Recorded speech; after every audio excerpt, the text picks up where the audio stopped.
Sono state illustrate oggi a Lamezia dal Presidente della Regione e dal Sottosegretario Antonio Gentile le opere che saranno realizzate con i finanziamenti nazionali. Si tratta di 723 milioni di euro che saranno utilizzati per ammodernare e completare infrastrutture importanti e strategiche per la Calabria. Chi diceva che per il Sud non c'era attenzione, ha detto Scopelliti, si sbagliava anche di parecchio.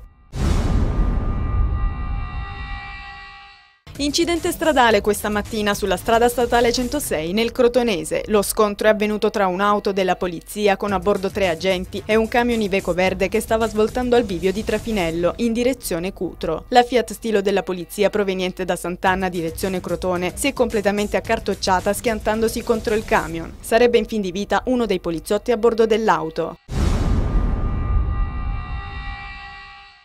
Le fiamme gialle di Vibo hanno sequestrato una piantagione di marijuana composta da circa 1000 piante di cannabis indica alte fino a 3 metri a Filadelfia. Dalla coltivazione irrigata con un impianto che consentiva di prelevare l'acqua da un vicino torrente sarebbe stato possibile ricavare 6 quintali di marijuana.